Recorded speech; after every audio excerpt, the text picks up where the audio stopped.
Assalamu alaikum. Good morning to all the viewers.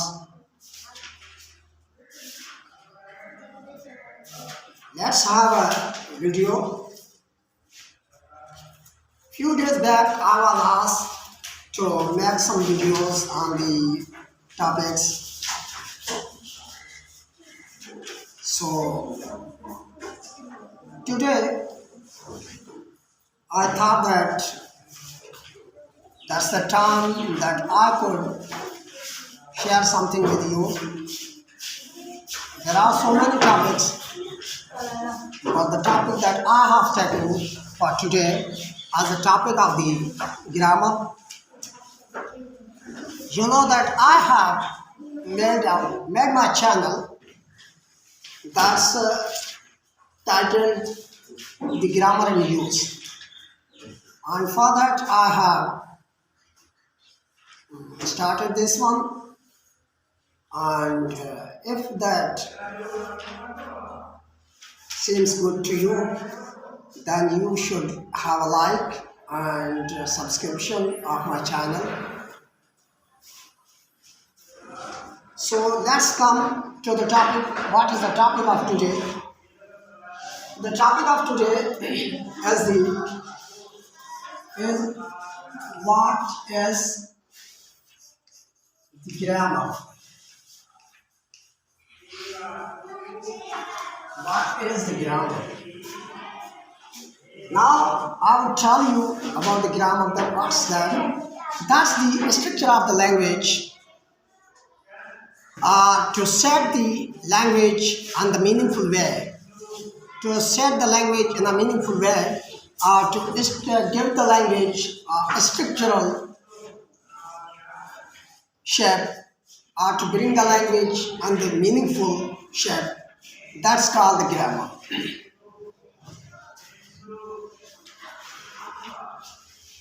Basically, grammar is the structure of language.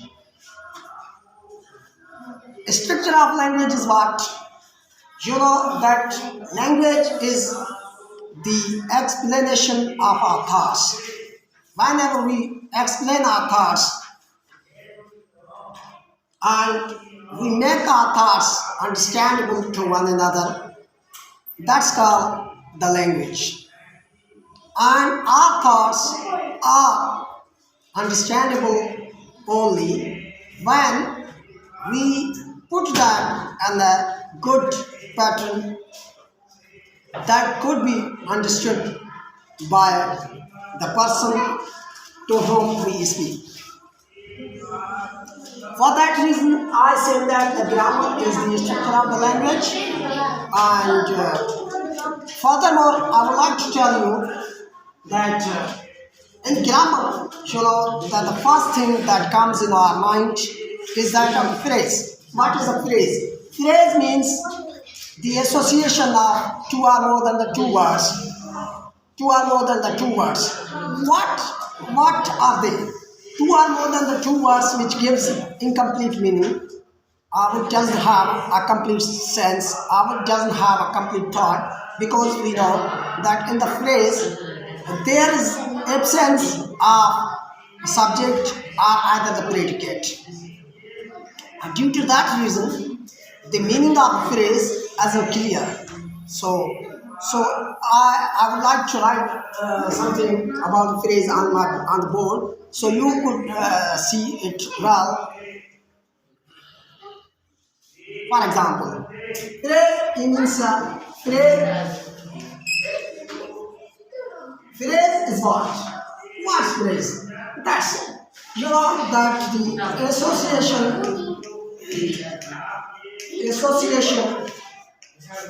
of two or more than two words. Association of two or more than the two words. Why? Now we give the examples to support our definition. One definition I have given, I would like to suppose the same definition with my examples. For example, at the bus stop, on the road, on the table, in the book, on the way, good person, good man, kind-hearted, to the Sarhari, to the Hyderabad. These are all what I have mentioned. All of these are related with the phrase.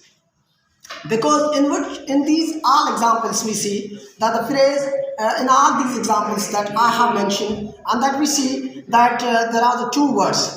In some there are the two words, and some there are more than the two words. So in the first sentence that I say on the table, on the table,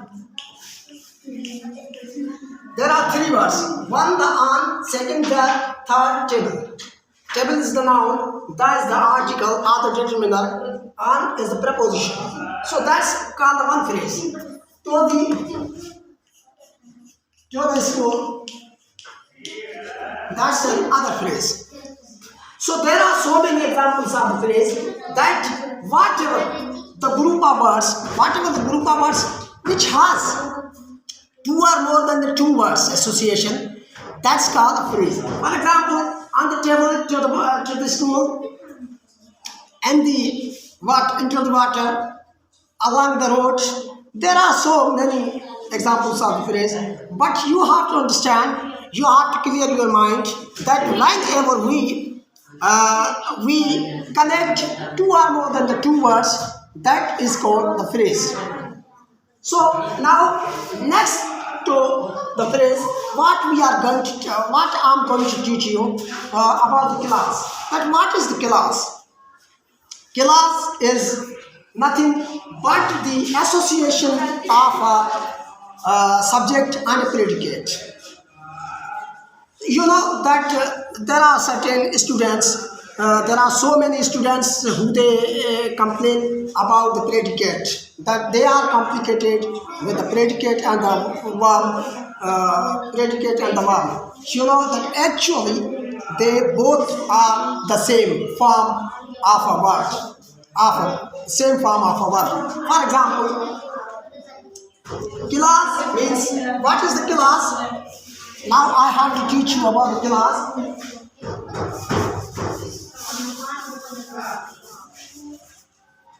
Class is what? Class is what? A group of words. Group of meaningful words.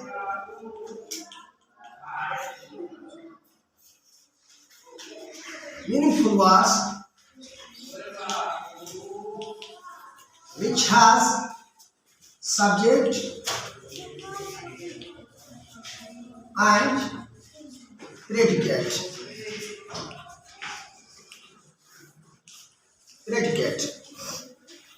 And subject and predicate. You know that whenever we would like to give a meaning to any idea, then after at least in our idea there should be the subject and there should be the predicate, because we know that just as I give the example, she reads. Here we see that there are the two words. One word is the she, that's a pronoun. Second word, the reads. What? She here does something. What she does the work of reading. So that's called a subject. And reads is a predicate which tells something about the subject, that what the subject is doing. Now we see that she is as a subject. She is a subject, where reads is a predicate, which is telling something about subjects. So that's clear that our class contains two words, or more than the two words sometimes. You know that she reads. She is a subject and reads as a predicate. When these two words are connected, when these two words are made, then it becomes a class. Association of two or more than two words a meaningful association of two or more than the two words is called a class. For example, she reads, he laughs, he talks, he speaks. There are so many examples that we can give to support our definition.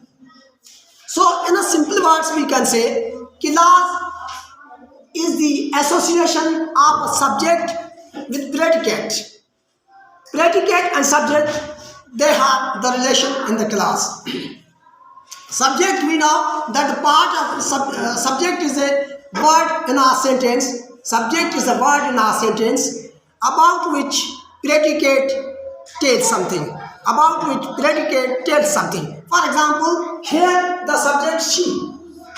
She is the subject. She is a word about which verb is telling us something. That what the subject she is doing. She is doing the work of reading.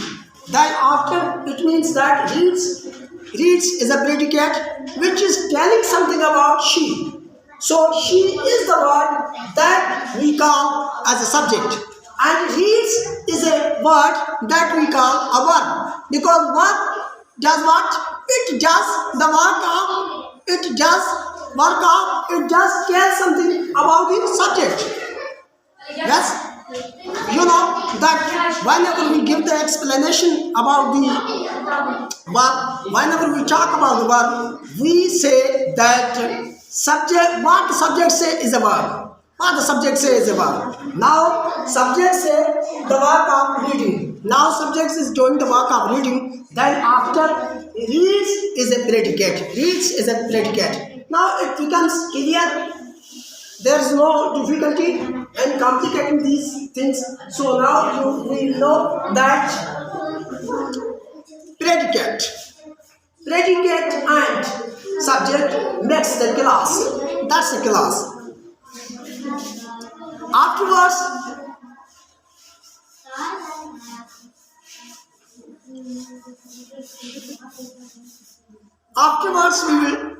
I will tell you about the sentence. That what is a sentence. But besides that, before going to tell you about the sentence, I request all of you, all the viewers, that they must subscribe my channel and they must like my channel. Click the button of liking and subscription so that I bring more and more videos to you, so that you and I could share the knowledge that I have. In order to solve the purpose of our knowledge, that's our responsibility that we should carry. But for that responsibility, you have to support me, you have to help me, you have to cooperate with me, because your cooperation is needed there. Whenever you cooperate with me, I bring more and more information about the topics that you ask. And if the things are out of your understanding, you could, if the things are out of your understanding, you could ask me in the comments. You could comment and keep me informed about the things that were out of your understanding. Then after the next time, whenever I make a video, I make another video, and that I will inshallah clear that. So come on, please. The second thing, the thing I'm going to explain now. The sentence. What is the sentence? When word sentence comes in our mind, what do you think? Sentence is a complete expression of our thoughts. Sentence is nothing but the complete expression of our thoughts. When we explain our thoughts with a complete meaning, that's called a sentence. Sentence is something more than that of the class. Class is a part of sentence, but still sentence has something more than that of the class. For example, you know, Ali reads a book. Ali reads a book. Whenever you are going to learn about the about the sentence, that what should be the structure of sentence. For example, you see, Ali reads a book. We already have learned that reads is a predicate, Ali is a subject. Now a third thing that we have added in our sentence, that's called an object. That's called an object. That's called an object. That's called an object. So our sentence explaining complete thought of somebody. Now you know that he says Ali reads a book. That's a complete thought. What Ali does? Ali reads a book. Ali does the work of reading. What the effect is born? What word bears the effect of reading book? Here the word book is an object. Object is what in the sentence? It is a word in the sentence which is affected or which either something is done over the word. When something is done over the word, that's called an object in a sentence. Any word over which something is done, is called an object. So here it is clear enough that Ali reads a book, reading the facts on book. Which thing is read? We think which thing is read? Book is read. Book is read. Now it becomes clear enough that book is an object and reads is a predicate or a verb. Then Ali is doing the work of reading, that's a subject. I think that things have been made clear and things are clear in front of you. If you have any question related with the topic that I have brought today for you could comment on the topic, and then after I would bring more and more improved forms of the grammar towards you.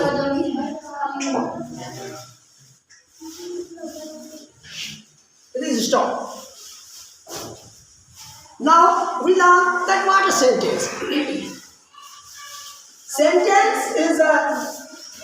Sentence is nothing but the explanation of our complete thoughts.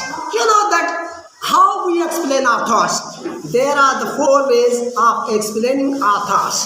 1, we narrate the facts. Whenever we narrate the facts, the sentence is called declarative. When we narrate the facts, the sentence is called declarative. When we ask something, ought to expect the answer from the side to whom we are asking something.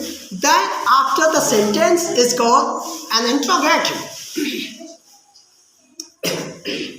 And you know that afterwards, you know that sometimes in our thoughts we make orders. Or sometimes we make orders and sometimes we request us for getting something done. Sometimes we order somebody to do something for us, and sometimes we make request to the people to do something for us. For example, shut the door. That's an order that's made by the speaker to the person that he would like to do something for himself. That's called. And sometimes you know the speaker what the speaker does. The speaker requests us the person for getting something done. For example, if you are in the need of money, if you are in need of something else, you ask the person, you request the person to get something for yourself. For example, if you are needed some money, you are asking some person, you are making a request to some person to give you money. That's a request. So these both orders and requests can be explained in the sentence. The sentence is called imperative. And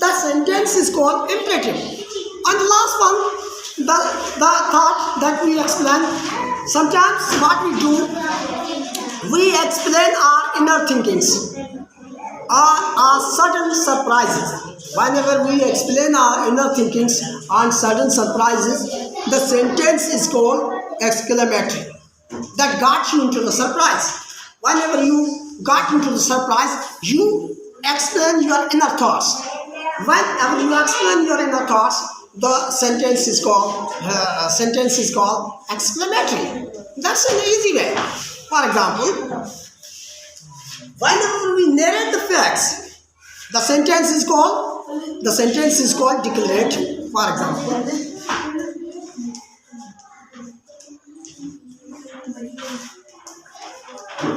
declarative. Declarative is the kind of sentence on which we narrate the facts. Sometimes we narrate the facts. We tell the people, I know you, Mom. I know you. It means that I have acquaintance with you. I know you.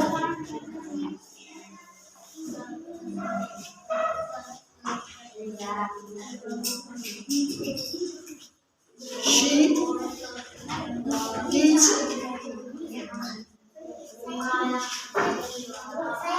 She teaches grammar. She teaches grammar. Now, in both the statements, in both the sentence, the writer in both the sentences, the speaker narrates the facts. And with one in the above sentence, in the first sentence, the writer says, or the speaker says that he knows somebody. That he knows somebody. It means that he is narrating the fact, he is telling the fact that he is knowing somebody.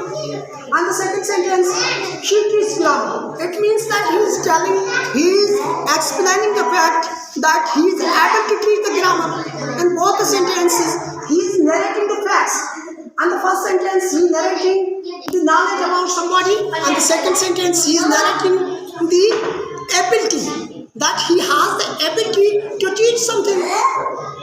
And both these sentences, we say, in both of these sentences, we relate with the declarative form of the sentence. Now I understand. Now I see. You see that I hope that you may have understand whatever I have written for you today. Now the second form of the sentence. And that in the facts, whenever we narrate the facts either be affirmative or negative. Sometimes we do not know the people. We narrate the negative facts. There are certain negative words, just as not, never.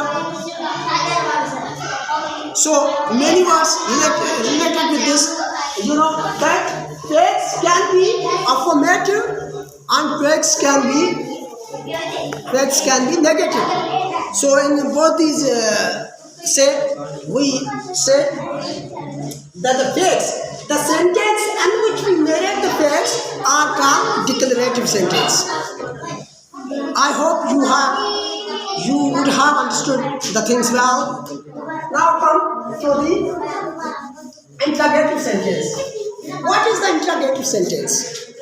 Interrogative means whenever we talk about the interrogation, we put a question to somebody. We put a question to somebody. Whenever we explain our thoughts, for asking questions, for putting questions, or expecting answers from the listener, these type of sentences we are calling interrogative sentences. For example,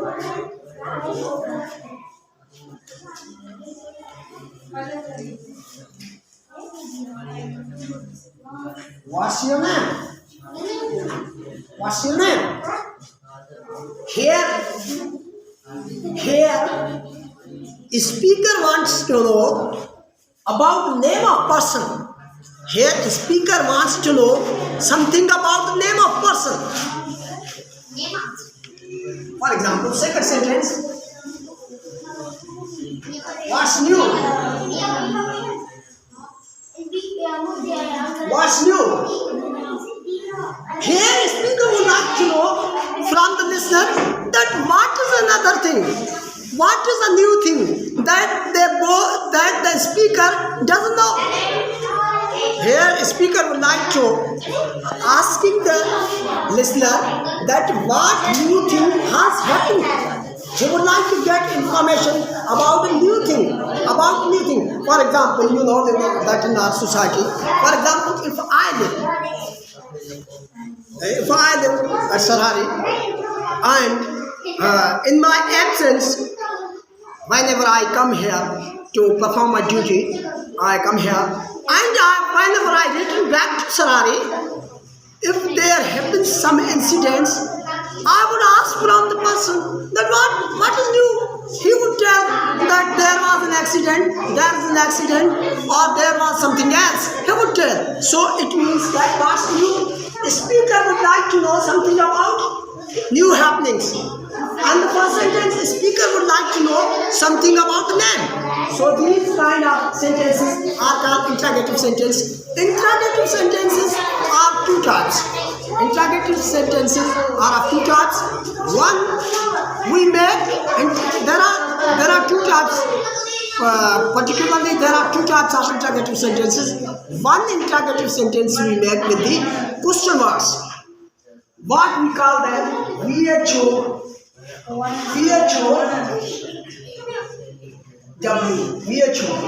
words. What we call VHO words. Some interrogative sentences we make with VHO words, and some interrogative sentences we use with the helping verbs. What we call auxiliary verbs. For example, do you love? Do you love? Do you love? Do you love?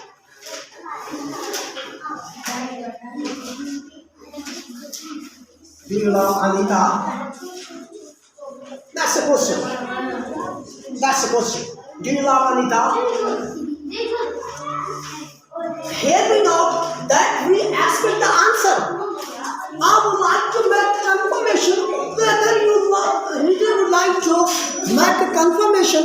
The speaker like to make a confirmation from the listener that whether it is truth that he loves Anita or not. He only wants to have confirmation about the thing. For example, the second sentence is your name Anil. Here the speaker would like to know that what is the name. He would like to make confirmation about the name of Anil. You know, in both the questions, he is making confirmation that whether that's a person giving the name of Anil or not. And the first sentence, he asking the confirmation. He wants to have confirmation about the love of the listener and Anita, third person. So here we know that these are the sentences on which we make questions to either for the certification or for the confirmation or making the things more clearer. These type of sentences are interrogative sentences. There are so many. We can give a lot of examples. With this regard, we can give a lot of examples. Not only these 2 or 3 sentences, but we can make so many sentences for this purpose. And now come to the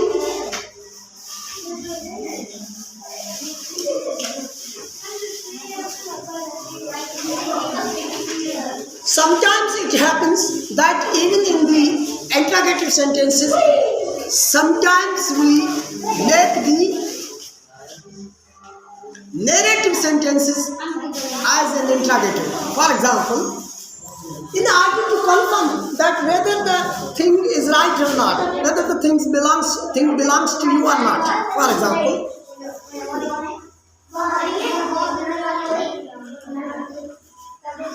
that's your home. Here, I would like to make confirmation whether that book belongs to you or not. Whether that book belongs to you or not. For that confirmation, we make the questions without putting helping word in front of the subject, before the subject. Now come for the imperative sentence. An imperative sentence, I already mentioned you. Imperative sentences are those sentences on which we either make a request or we give the orders. Either we give the orders or we make the requests. These type of sentences are called imperative sentences. Or sometimes people call them emphatic sentences. There are so many views of people. Everybody teaches his own way. For example, imperative. Get lost. Get lost. Get lost. Here, speaker wants to say the person that he should go away from him because he doesn't like that person.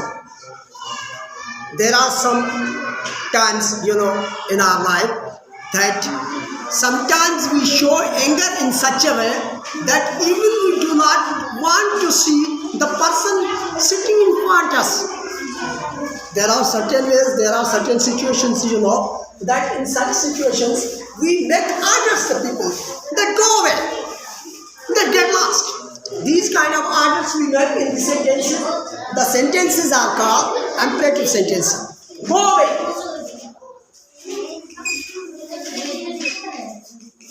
Go away. Go away means you should be out of my sight. I don't want to see you. Okay? So the second, shut the door.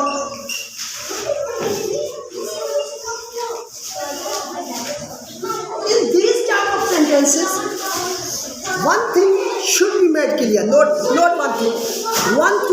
One thing should be noted in these type of sentences, that in these type of sentences we make the ellipsis of a subject.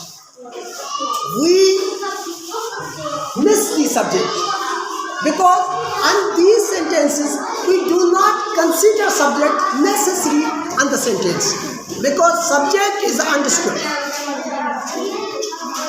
Because subject is understood. When the subject is understood, then after there is no need to put the subject in our sentence. For example, in these type of sentences, our subject is second person and that subject is you. You get lost. You go away. You shut the door. These sentences, subject is understood. Then after, there is no need of a subject to put in the sentence. So, these are three sentences that I have write down on the board are orders. A speaker giving the orders to somebody that they should go away. They should do something. These are called orders. For example, and we can make the request. Sometimes we make the request. For example, we say, turn the TV on.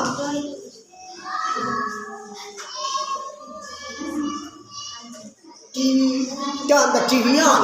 That means that the speaker is requesting the person that they turn the TV on so that they can watch some dramas and some movies and some games. Whenever we are sleeping, we are sitting at the bed, we are asking the people to do something for us. For example, move a bit. And that sentence is whenever we are traveling on the buses, or some other types of transportations, we are, if we don't have space to sit, we are requesting the people who they are sitting there on the chairs, we request them that please move a bit so that we can sit. Please move a bit so that we can sit. For these type of requesters are give me money and give me job. So these type of requesters we can get in this type of sentence. So that's very clear. Now comes to the point that where are the sentences on which we express our inner thoughts. For example,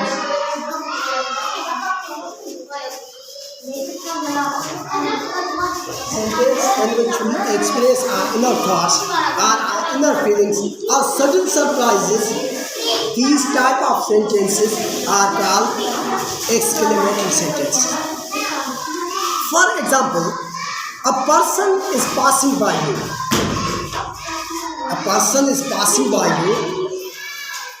There is a boy, there is a little baby in his hands. And that baby is so beautiful, is so handsome, is so cute. So you would say, what a cute baby you have.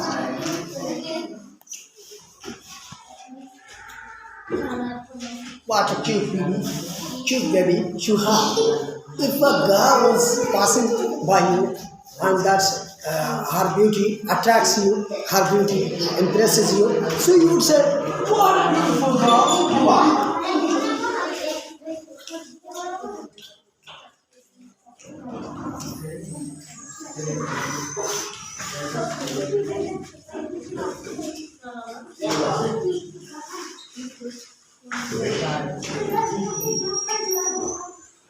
So these type of sentences are called exclamatory sentences. For example,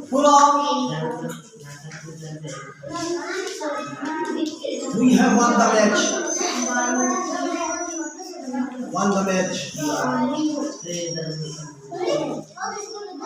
The sentences like that are called the exclamatory sentences.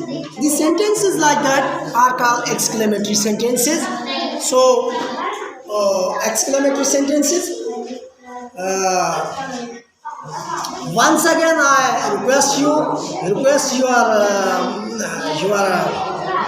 kind consultation, and I request you that you should like my channel, and you should subscribe my channel, so that I could bring more and more things to you, and I could have the chance to share my knowledge with you. If you are really interested and you like what I have brought today for you, then you should click the button of liking, and you subscribe my channel, so that I should have a chance to bring more and more and share more and more with you. So okay, thank you, goodbye.